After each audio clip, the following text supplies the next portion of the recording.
বিসমিল্লাহির রহমানির রহিম ইন্নাল হামদুলিল্লাহ ওয়াস সালাতু ওয়াস সালামু আলা মান লা নাবিয়্যা বা'দা আম্মা বা'দ।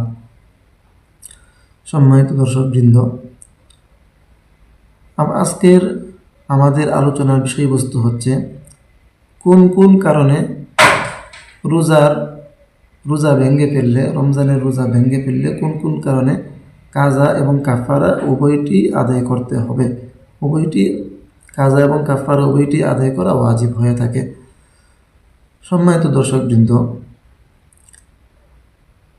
প্রথমেই বলে নেওয়া দরকার, রমজান মাসে রোজা রেখে কেউ যদি রোজা ভেঙে ফেলে অথবা কোনো কারণে রোজা যদি ভেঙে যায়, তাহলে কয়েকটি বিষয় এমন আছে যে সকল বিষয়ের কারণে রমজানের রোজার কাজা এবং কাফারা উভয়টি আদায় করতে হয়। আর কিছু কিছু বিষয় আছে যে সকল কারণে রোজা যদি ভেঙে যায় তাহলে শুধু কাজা আদায় করলেই হবে, কাফারা আদায় করার প্রয়োজন নেই। আমরা আজকের আলোচনার মধ্যে শুধু এটাই বলবো কোন কোন কারণে রমজানের রোজা ভেঙে ফেললে কাজা এবং কাফারা উভয়টি ওয়াজিব হয়ে থাকে। সম্মানিত দর্শকবৃন্দ, দুইটি কারণ এমন রয়েছে যে দুইটি কারণে কাজা এবং কাফারা উভয়টি আদায় করতে হবে। সেই দুইটি কারণ কি? এক নম্বর হচ্ছে, রমজানের দিনে রোজা রেখে কেউ যদি ইচ্ছাকৃতভাবে পানাহার করে, রমজানের দিনের বেলায় রোজা রেখে কেউ যদি ইচ্ছাকৃতভাবে পানাহার করে, তাহলে তার উপর কাজা এবং কাফারা উভয়টি ওয়াজিব হবে। আরও একটি কারণ হচ্ছে, রমজানের দিনের বেলায় কেউ যদি রোজা রেখে স্ত্রীর সাথে সহবাস করে থাকে, তাহলেও তার উপর কাজা এবং কাফারা উভয়টি ওয়াজিব হবে।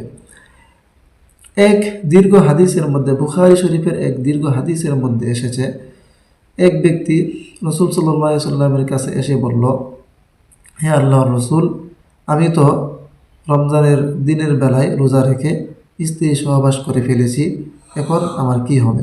রাসূল সাল্লাল্লাহু আলাইহি ওয়াসাল্লাম তাকে কাজা এবং কাফারা উভয়টি ওয়াজিব, উভয়টি আদায় করার কথা বলেছিলেন। এখন আমাদের জানার বিষয় হচ্ছে, রমজানের রোজার কাজা এবং কাফারা কীভাবে আদায় করব, অথবা কাফারা আদায় করার বিধান কি। ইনশাআল্লাহ আমরা এই বিষয়টি নিয়ে, কাফারা আদায়ের নিয়মকানুন এবং বিষয়টি নিয়ে আমরা পরবর্তী ভিডিওতে আলোচনা করব ইনশাআল্লাহ। এই ভিডিওতে এতটুকুই কথা থাকলো। আল্লাহ তাআলা আমাদের রোজাগুলোকে কবুল করুন, আমাদের সেহরি, আমাদের ইফতারকে আল্লাহ তাআলা কবুল করুন, আমিন। আমাদের কোনো বিষয়ে আমাদের কাছে যদি জানার প্রয়োজন থাকে, কোনো মাসআলা মাসাইল, রমজানের কোনো মাসআলা মাসাইল অথবা অন্য কোনো বিষয়ে যদি জানার জন্য কোনো প্রয়োজন যদি আপনাদের থাকে, তাহলে আমাদেরকে জানাবেন। ইনশাআল্লাহ আমরা এটার সমাধান দেওয়ার চেষ্টা করব ইনশাআল্লাহ। আল্লাহ তাআলা আমাদের কবুল করুন।